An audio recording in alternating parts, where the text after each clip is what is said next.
Christy Shriver, and we're here to discuss books that have changed the world and have changed us. And I'm Garry Shriver, and this is the How to Love Lit podcast.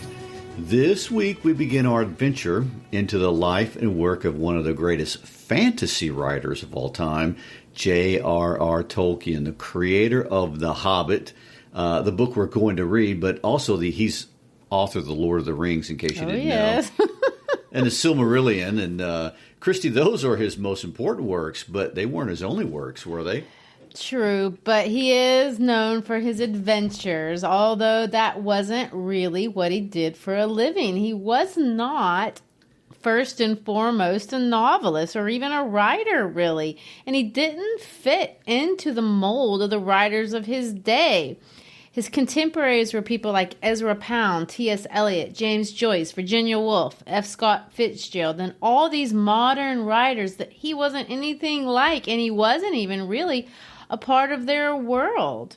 He is the very antithesis of the motto, "Make it new," as Ezra Pound famously stated, modern writers most certainly should do. And in many ways, because of that, he hasn't been accepted. He wasn't accepted by the literary establishment of his day, and he hasn't been really accepted by the literary establishment today. Harold Bloom, and I've referenced him a lot because I read a lot of his commentaries, I own a lot of his commentaries, called him moralizing, which I don't agree with. But anyway, many critics have found his writings awkward and unprogressive. And when they talk about the things they don't like about him, I can't say that they're wrong. He can be awkward, and he's definitely not progressive. He's trying to be regressive. He was doing a totally different thing, ironically, an ancient thing, not a new thing. He wanted to make myths. I guess you could say he was making something new, but it certainly wasn't in the sense that Pound or the other modern writers were doing. He had no interest in that. Well, it does seem a little ironic that the establishment wanted him to make it new in the exact same way as everyone else was making it new. And I know. So some might suggest that's the very opposite of new. And it's just like everybody in the world being unique. All the trends are always like that. I'm going to be cutting edge just like everybody else. Yes. It's incredibly ironic, and it didn't make him live a life without adversity. C.S. Lewis, Tolkien's lifelong friend, we'll talk about that in another episode, but he had a terrible and famous antagonism with T.S. Eliot. In fact, they've been called nemesis. No, my poetic nemesis. I know. Sounds dangerous. I looked. I couldn't find anything about Tolkien, so I think he stayed out of that fray. But his writings were way more along the line of Lewis's than anybody else's, like Fitzgerald, especially like Eliot. Although they were both using words, I'm not sure their writings should be compared. So I want to compare them. Well, of course, as we should. More irony, and I guess we're going to go down that road again. Ironically, we're not going down irony road in a modern world. And when I say modern, remember, I'm not talking about now. I want to talk about World War. I have such trouble saying that word. World War One. W's and L's and R's should never be in the same word. That's just my tip. It happens quite a bit. It's terrible. But in World War One world, I said it properly. It's a lot of W's. Psychology was very important. It played an important role in what writers were writing about, how they were writing, how they were thinking about writing. Obviously, Prufrock, think Godspeed. But in all these works, there's this deliberate style of manipulating language. We see the puns and the metaphors and the synecdoche and the metonymy and the irony. Most important. Yes. But these are all semantics. Semantics means you're playing with words. Tolkien did none of that sort of wordplay. Whereas in Gatsby, everything is a symbol. In Lord of the Rings, nothing is. Nothing is allegory. which is why I don't understand why Bloom finds him to be particularly moralizing, but I'll get off of that. Well, the characters do have moral codes and values, and that is kind of a motif all the way through, especially when we start talking about elves and things. I mean, I guess in that sense you're right, but for Tolkien, that's the historical nature of myths. That's what they're about. They express values of a culture. It's not about, I don't know, personal themes. He doesn't want to comment on modern life and modern man. Tolkien has no interest in telling us how we should live our lives. So all that kind of stuff. And I know I have gotten deep into that with some of these modern writers. Mm-hmm. We are not supposed to be reflecting on ourselves when we read The Hobbit or any of his books. In fact, it's the opposite. We're supposed to be getting out of ourselves. My kids like to say, get out of your feels. The stories are fantasy.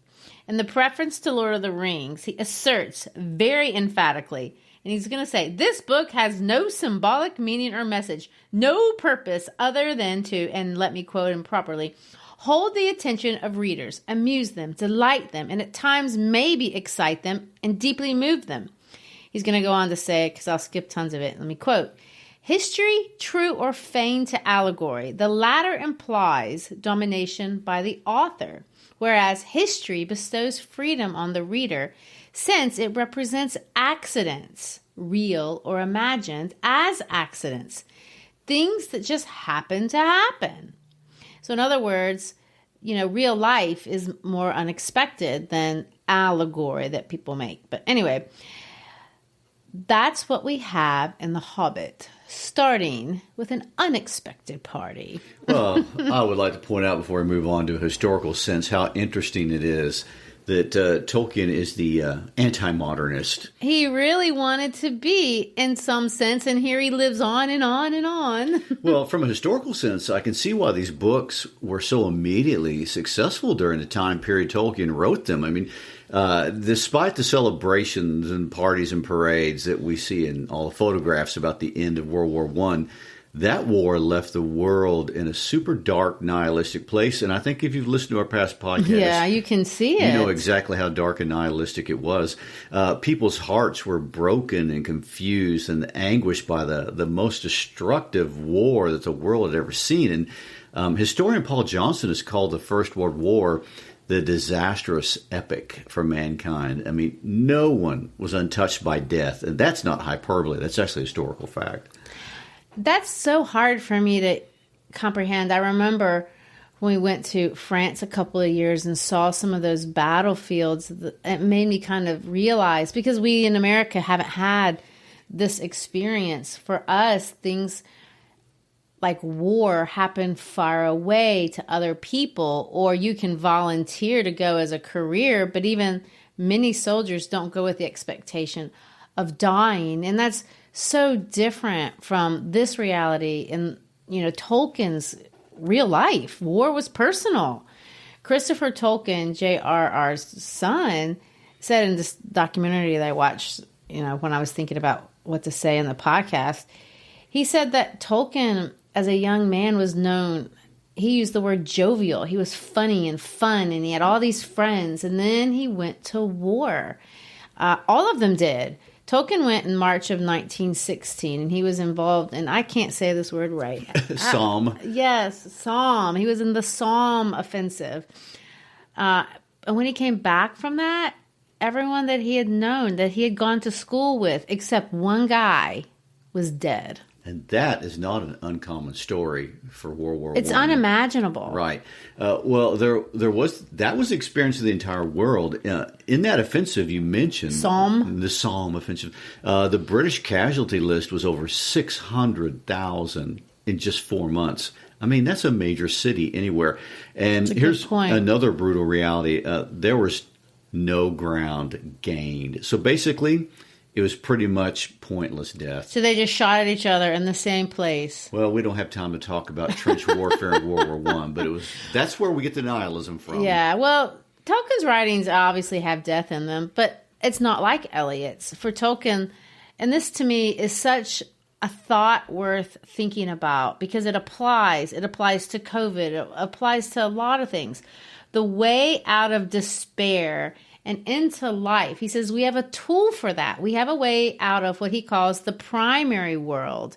And that is through our imagination and into what he calls the secondary world. Now, another criticism of Tolkien, and really actually all fantasy literature really in general, is people say, well, that's escapist.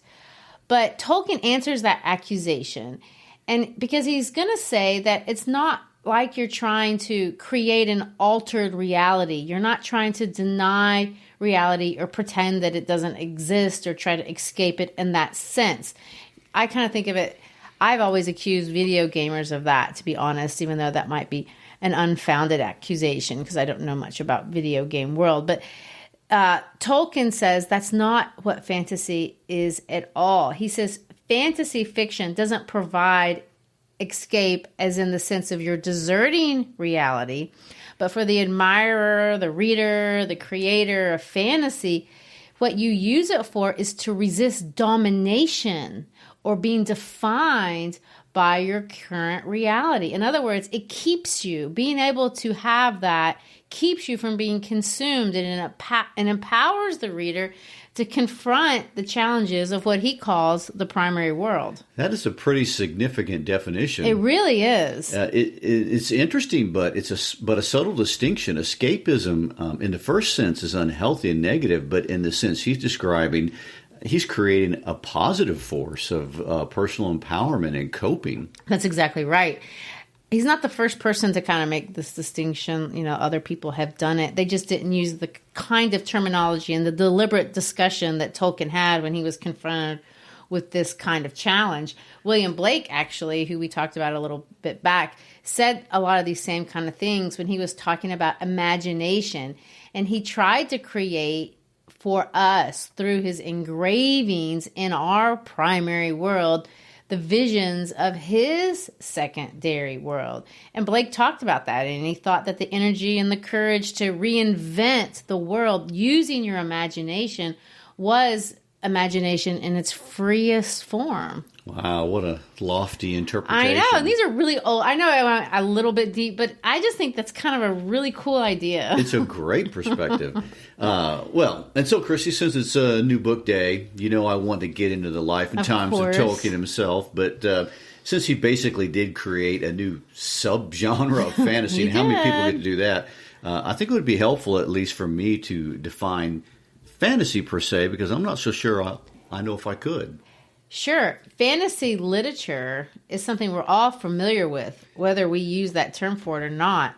There's so many good and popular fantasy worlds out there that have come after Tolkien, not just books, movies.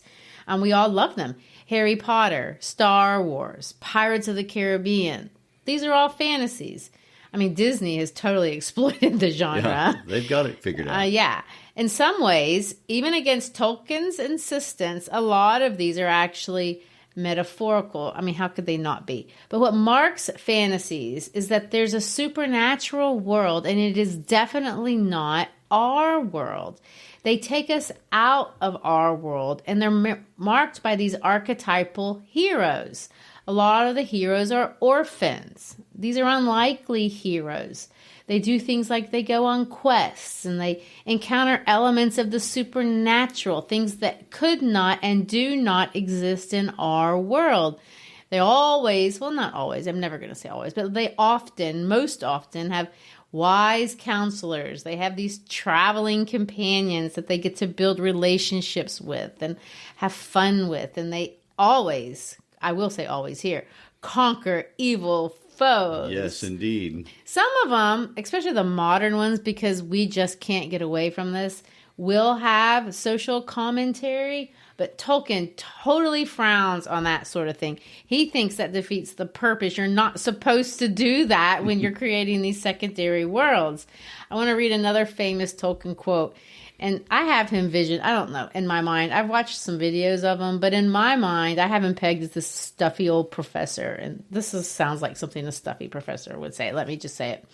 I should like to say something here to the many opinions or guesses that I have received or have read concerning the motives and meanings of the tale. The prime motive was the desire of a tale teller to try his hand at a really long story that would hold the attention of the readers, amuse them, delight them, and at times maybe excite them or deeply move them. As for any inner meaning or message it has in the intention of the author, none. It is neither allegorical nor topical. I cordially dislike allegory in all of its manifestations. So you're saying it's not an allegory? I think he means that. And you're also saying that the story really doesn't mean anything. There's no symbols. No symbols. He's very firm in this insistence in spite of everyone trying to make it. It is not an allegory. So we are taking a 180-degree turn from The Great Gatsby. Yes.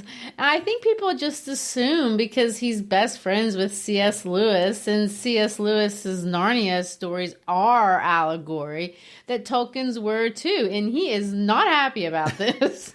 Well, that and the fact that he was a deeply devoted man of faith. Yeah, I think they think, well, since you're a Christian, then you must be writing everything Christian, and he just didn't want people to think that. And it wasn't because he was running from that. Eliot was a Christian, and people don't do that to him. But this is a good segue, I guess, to get into his personal life, if we're going to do it, before we jump into meeting Bilbo Baggins and jumping out of the primary world and into the secondary world. Let's talk about that. Okay, well, that's a great plan. We'll get past the title today. I know sometimes we don't. I know. Yes, the goal is to get through chapter 1, but let's see how it goes. You know, we don't want to get past that metaphorical bell at the end of class. Metaphorical. Tolkien would be most unhappy. And here I thought we weren't going to do metaphors anymore. I know. Well, Tolkien does not approve, that's for sure. And we quite literally are not doing non-metaphorical bells either for us, because if you're listening to this in real time, and if in the United States, we are in the second week of June 2021, and it's summer break. No bells. We just finished. School's out. The most notorious school year of my lifetime, COVID year. It was good to say goodbye. Many students around the world didn't have bells at all this year, but hopefully we will live in the promise that by fall or spring, depending on what side of the equator you live on, you'll get to hear a bell soon. We sincerely hope and pray that's true. We do. All right, here we go. Biography. John Ronald Reuel Tolkien, born January 3, 1892, in South Africa, amazingly. His father worked for the Bank of Africa. The climate, though, as well as the spiders, really frightened Tolkien's young mother, Mabel. So they decided collectively that she was going to return to England with her sons. This is when little Ronald, as he was called at the time, he was only 3 years old. The father had to finish up work, and he was going to come back later on that year. But unfortunately, he contracted rheumatic fever and died there in Africa. So Tolkien, this of course affected them financially, and he knew what it was like to have humble origins. Mabel lived for a little bit with her parents, but ultimately she preferred, understandably, to rent little cottages where she raised her 2 sons by herself. The most important thing, I think, to come out of this period was because Mabel converted to Roman Catholicism when J.R.R, if we're going to call him by his initials, was only 8 years old. Of course, you have to understand this was a very unpopular decision for Mabel to make during that time period. England was openly and virulently anti-Catholic during those years, and to be Catholic was to be un-British in the minds of a lot of people. Yeah, I really didn't know that, but it's certainly the case for her family, especially her immediate family.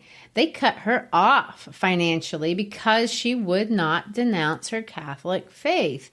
I read in a letter that Tolkien wrote about his mother. He said this, and let me quote, "She was a gifted lady of great beauty and wit, greatly stricken by God with grief and suffering, who died in youth at 34 of a disease hastened by persecution of her faith. She actually died of diabetes, but the rejection, the stress that the rejection caused and the financial challenges that rejection created definitely hastened, her demise. Tolkien was only 12 years old, and he and his little brother, Hilary, were now orphans. She left them in the care of Father Francis Morgan, who agreed to be their legal guardian. He was just their local priest. He took responsibility for them and made sure that they were provided for. Of course, it's understandable that part of Tolkien's absolute commitment to the Catholic faith was in part a tribute to the commitment his mother showed. And it was his identity all of his life. But more than that, the values instilled by his mother and Father Francis informed how he viewed the world. And the values of Tolkien are also the values of Middle-earth. And I think that's why people might say it's moralizing, because it is a world that has certain codes. But, you get to do that when you create your own world. I would love it. You get to write your own book if you want. Changing subjects a little bit, I, of course, can't hesitate to mention Tolkien's love life. It's so sweet. I know. He fell in love with a girl named Edith, who was also an orphan. She was 3 years older than him, and she was not a Catholic. So Father Francis did not approve of this relationship, and he forbade Tolkien to continue it or even communicate with Edith until he turned 21. Sweet, dutiful Tolkien obeyed his guardian and focused on his schooling. His efforts were obviously rewarded because he gained admission into Exeter College in Oxford, and he got to study language and literature, which he wouldn't have been able to do had he not had high marks. But let me say this. 5 days after he turned 21, which would have been in his junior year by the way we Americans talk about that kind of stuff, he revisited Edith. And right after she converted to Catholicism, but she did, they were formally engaged to be married. And Tolkien graduated in 1915. He enlisted in the service, received his commission as second lieutenant, went to training. And in March of 1916, he used his very last military leave to marry Edith. The Tolkiens will have 4 children. Well, there you go. Finally, happily ever after, at least in his personal life. I think so. We don't usually say this, but I think he did have a happy personal life. Although Tolkien, I don't want to give the impression, I must say this, he was not a feminist, a man of his generation for sure, but he and Edith got on well. They had a happy life, and he seems to me, from what I can read in his letters, that he loved and doted on his children. He made all these stories for them. Lots of them people have published, not just The Hobbit. He wrote Christmas stories, and he would write these letters from Santa, and he would make up these stamps that came from the North Pole. It's a lot of effort. He was a very present father, and I just think it's nice. So moving out of the personal and into the professional, when we see the career choices that Tolkien made after the war, it makes sense that so much of his legacy has to do with names and places and the history of places. It was the driving focus in his life. But I think it's worth mentioning that the book that would eventually become the Silmarillion, in some sense, 60 years later after he died, he actually started during the war, even in the trenches. But a big chunk of it while recovering from trench fever in 1917. And the myths that are the world he created and all of his stories clearly were spinning in his head from early on and developed over the years, really kind of a sped up version of how myths actually develop. I really think that's true. And next week I do want to tell a little bit of the story of the Silmarillion, because when I read The Lord of the Rings, and I read The Lord of the Rings many times, I read it as a junior hire, I read it again as a young adult, but I was really confused about all the history, and knowing a little bit about the story of the Silmarillion, I think helps you understand a little bit more of the Hobbit, even though there isn't a real direct correlation. So we'll talk about that next week, but today I know we're talking about the author, so we'll get back to the war. After the war, Tolkien joined the staff of, and this is cool, the Oxford English Dictionary. And he did well, and he got promoted, and this led to that, and this led to that. But eventually, he's going to become the Anglo-Saxon professor that we know from Oxford University, and he had that job for 34 years. He loved teaching. Yay! It was his passion. Of course, I love that. He loved the research and writing part. He loved advancing students, and he graded lots of papers, something we know something about. Oh, to be sure. Well, truth be told, he might never have published anything because he was a professor. That's how he thought of himself, were it not for his friends. And in particular, one famous one, C.S. Lewis, who really, really did encourage him to publish and to write. In 1936, he let himself be talked into submitting from publication a story that he really wrote for his kids called There and Back Again, which we know as The Hobbit.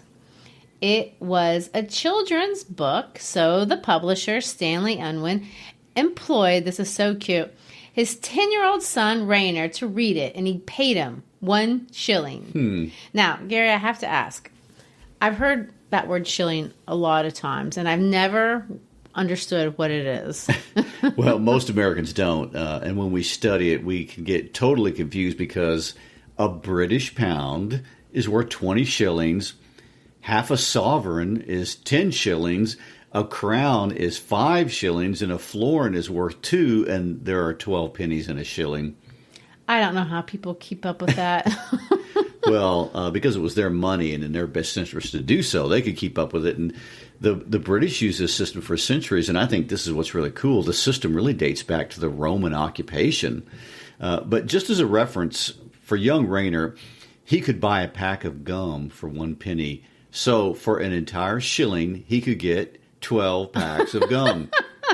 Okay. That's great compensation for his raving review of Tolkien's work. And I love his one-paragraph critique where he said, now remember, he's 10. The book says, should appeal to all children between the ages of 5 to 9. Oh, so as a 10-year-old, it was a little bit above him. Or He's beneath too mature, him, I would yeah. like to say, maybe so. But he was right.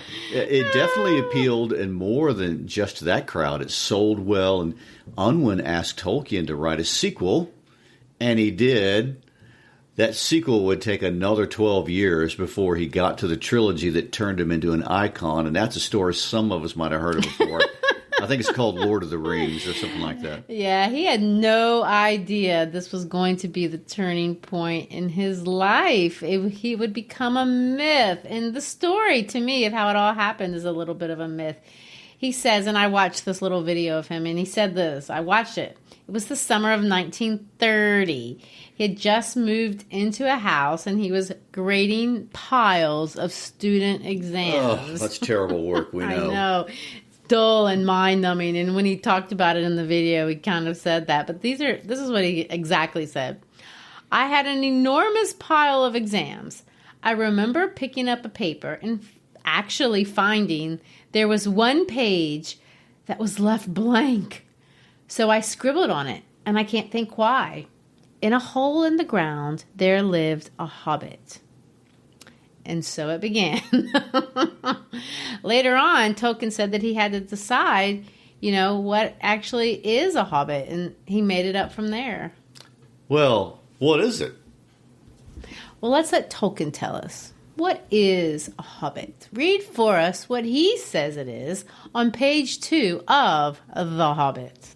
I suppose hobbits need some description nowadays since they have become rare and shy of the big people, as they call us. They are, or were, a little people, about half our height, and smaller than the bearded dwarves. Hobbits have no beards. There's little or no magic about them, except the ordinary, everyday sort, which helps them to disappear quietly and quickly when large, stupid folk like you and me come blundering along, making a noise like elephants, which they can hear a mile off. They are inclined to be fat in the stomach. They dress in bright colors, chiefly green and yellow.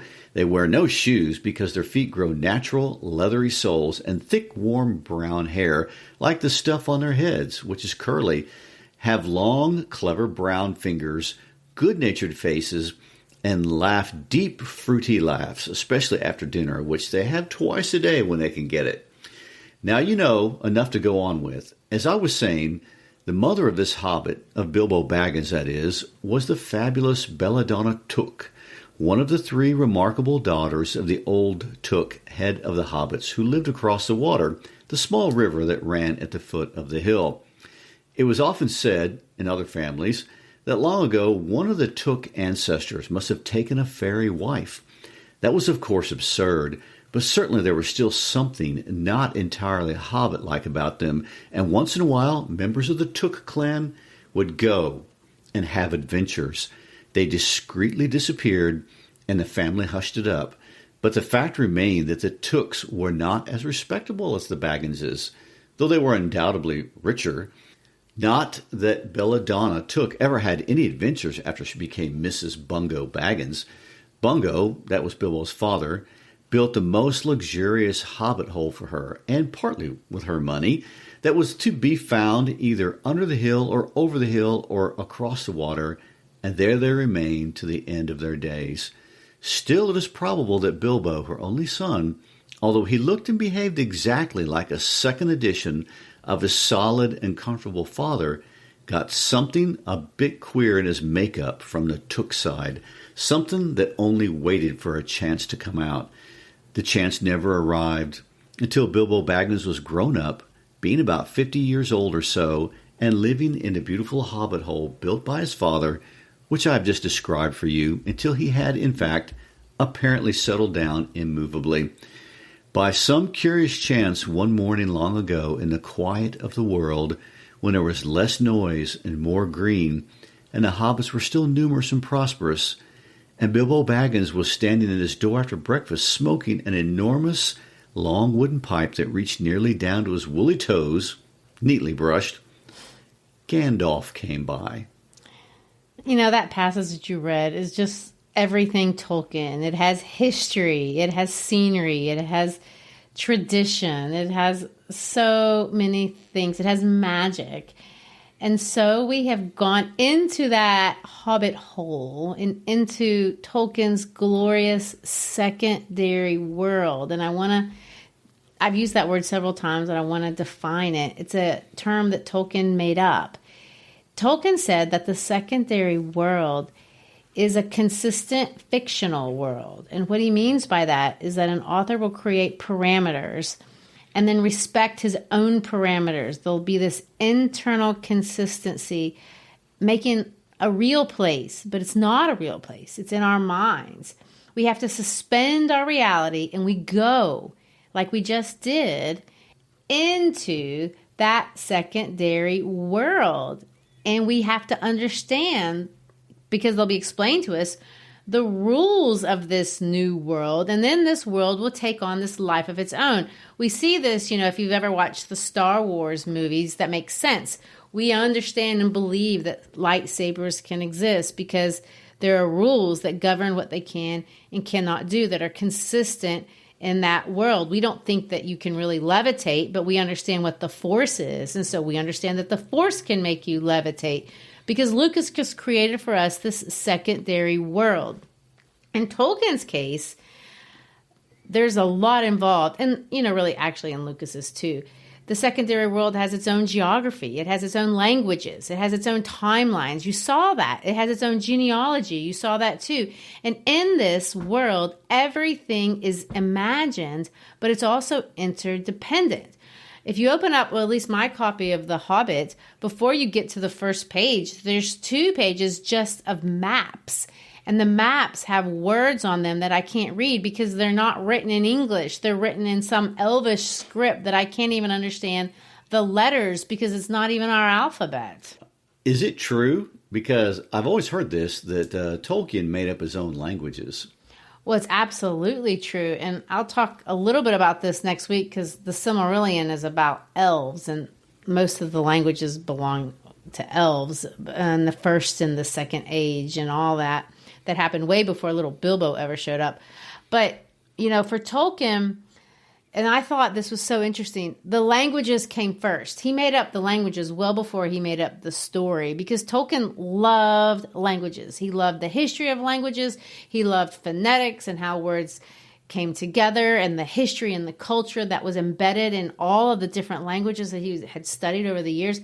He actually spoke, and this is so amazing to me, 35 languages. Not all of them people even use. Can we call him a word nerd? He was. Things like Latin and Old Norse. He understood he understood the essence of languages. So when he wrote Kenyan, or this High Elvish dialect, which is just one of the dozens of languages Tolkien just created for the inhabitants of Middle Earth. Let's talk about Kenya. It's an Elvish language. It's part of the Elvish language family. And just in the Elvish language family, he created 15 languages, and they're all different dialects. And, they have a complete language with a grammar and everything. He invented a sign language, if you can believe it, among his many languages for dwarves. One time, and this is so weird, Tolkien said he wished that the book wasn't in English at all, that he would have preferred to have written it in Elvish. Wow. Well, that really would have cut down on readership. Since no one speaks Elvish, then. Only one person speaks Elvish. Well, that's what you think. How do you even know there aren't elves out there? At that time. Okay. Well, the thing is, he understood how languages evolve. And I read about this because that didn't make sense to me either. Because a lot of his languages didn't have like a massive vocabulary. You didn't need one. For example, they didn't have pepperoni pizza and Elvish. Not relevant to elves. Right. So you don't have to make up a word for that. You only have to make up the words that you need. But what you have to have are the etymologies and the phonetics and the grammar to make things consistent. He didn't just put any two sounds together. He had to make the words sound like they go together. I guess let me put it this way. When I lived in Japan for a year teaching English, I didn't live there long enough to learn how to speak Japanese, but I certainly knew Japanese when I heard it. I understood the sounds that they were making. I knew how they fit together. If someone said something that was in a different language, I could tell if it was or wasn't Japanese. And if they pretended, I could tell if they were faking it or not. Same thing. You can tell these languages have this internal consistency about them. The grammatical patterns are consistent. The cadence is consistent. The phonetics are consistent. It's crazy. I don't know how he did it.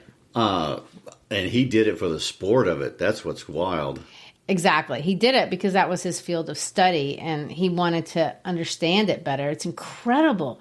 He said this one time: the basic pleasure in the phonetic elements of a language and in the style of their patterns, and in then the higher dimension, pleasure in the association of these word forms and meanings, is of fundamental importance. This pleasure is quite distinct from the practical knowledge of a language and not the same as an analytic understanding of its structure. It is simpler, deeper rooted, and yet more immediate than the enjoyment of literature. So he really believes that there is joy in words. Right. I mean, he loved words for their own sake and just not for what they could do alone. And he understood them. I mean, I said that he spoke 35 languages. That's true, but it's also not true. He could read and write in 35 languages. I don't know that he would have been fluent like we think of fluency today. Well, I know we need to get back to hobbits because that was my first question, but let me ask one more question about these languages. Why make up so many? I mean, just because you can? Partly, maybe. But Tolkien understood language, and I was going to say this before. He understood language the way we think of culture. He hated Esperanto. You remember that? Yes. Yeah. Okay. It's this made-up language that was supposed to facilitate culture between people, because he said Esperanto doesn't have history. It doesn't have mythology. It doesn't have legends. It doesn't have stories. And he says that's what language is. Every word is a story. So you think of the word Memphis. It's actually the Greek. I looked this up because I really didn't know. The Greek adaptation of Mennefer, which means enduring and beautiful. Of course, it comes from the Egyptian capital of Lower Egypt. It's over, 9,000-year-old name. But Tennessee, we don't live in that Egypt. We live in the Tennessee one. And they took that word because they were wanting to talk about the Mississippi River. So Memphis is on the river, and it's meant to describe the river as being enduring and beautiful. So that's what enticed Tolkien. These names, these words, these histories, these everything, it's deep. And so when he creates the secondary world, he doesn't want to just create a story. The story is nothing. It's the depth that he wants to build. And so you have to have the languages. Well, and so the big question is, where did the inspiration come from for The Hobbit? Okay, well, the idea is we're hobbits. Hobbits are us. They're identical to humans. We get to identify with him. To be specific, and let me be very specific, they're middle-class British citizens from the early part of the 20th century who lived in the area of Britain that he grew up in. And so they're English people, regular people, maybe even, in his case, in the case of the character Bilbo Baggins, underconfident, average people coping in a world. But they get to be dropped in a fantastical world, and they're challenged by things that other people think are too big for them. They're underestimated people. When we meet Bilbo, he's doing what English people, we think of them doing. He's drinking tea. Drinking tea. It's what could be more English? He's very English in his tastes and his attitudes. And I'm not talking about the English of today. I know we still drink tea, but the English of Tolkien's day are Bilbo Baggins in some sense. So in chapter 1, the dwarves are not impressed with him at all. He's just an average guy, and they underestimate him. They don't see the value in him. And isn't that what we always think, that people don't understand our personal greatness? But Gandalf does. He sees something in Bilbo, and isn't that what Gatsby does? He sees as we wish to be seen. As we wish to be seen. And Gandalf insists that they bring Bilbo, basically so they don't have that unlucky traveling number. But, this is Bilbo. He values things that British people value. He's not a burglar. He's a host. He's running around being a good one. Everyone is being taken care of, and they're being well fed, and he represents respectability and things that we respect, or at least we're supposed to respect. So Bilbo is our entry into the secondary world. And the one way that Tolkien takes us into the secondary world is through the differences in language. If you'll notice, Bilbo speaks like we do, like regular people. Don't wait to knock, tea at 4, what about a little light? He speaks in the way that people would have spoken in the turn of the century. But Gandalf doesn't speak like that. He uses these archaic speech patterns because Gandalf is from that world and we're from this world. It's subtle, but it's our entry point. We can also see the difference in the two worlds by the values. Bilbo values respectability and hospitality and his appearance and his garden, and the dwarfs and Gandalf have these lofty values of combat and courage and things of heroes and legends. Yes, and just like us, when Bilbo listens to them, the took in him, and don't we all have a little bit of took in us? We get caught up in it, and there's magic and there's excitement. Oh, yes, the took side. Well, if you're reading fantasy, you have to have a took side or you wouldn't be reading it by definition. You're a little tooks, but if you're reading, maybe you've got a nerd, so you're a little Baggins too. Well, there is a very famous letter by Tolkien where he said this: I am, in fact, a hobbit in all but size. I like gardens, trees, and unmechanized farmlands. I smoke a pipe and like good plain food, unrefrigerated. But detest French cooking. I like and even dare to wear in these dull days ornamental waistcoats. Exactly. Hit on French cooking. I know. He's just like Bilbo. But we are also, whether you fit that description or not, we are going to be taken in and invited into this wonderful secondary world and beautiful landscapes. And there'll be trolls and orcs and elves and, of course, dragons. Oh, no, we definitely cannot forget the dragons. We can't, because for over the misty mountains cold to dungeons deep and caverns old, we must away ere break of day to see the pale enchanted gold. This is a little song that Bilbo listened to when the dwarves came by, and they sucked him in because it talked about all the things, the ancient kings, the elvish lords, the misty mountains, and of course, the dragons. All right. And next week, I guess that's where we'll go into the caves and through the mountains looking for gold and adventure. And we hope you enjoyed this first discussion of The Hobbit. And next week, we'll begin our journey to the Misty Mountain, learn about elves and orcs and all the ages of Middle-earth. Thanks for being with us. Please check us out on all of our social media, Facebook, Twitter, Instagram. Also, visit our website, howtolovelitpodcast.com. Got lots of great information there for you and all of our past works that you can listen to. And we always like to remind you, please email an episode to a friend. Peace out.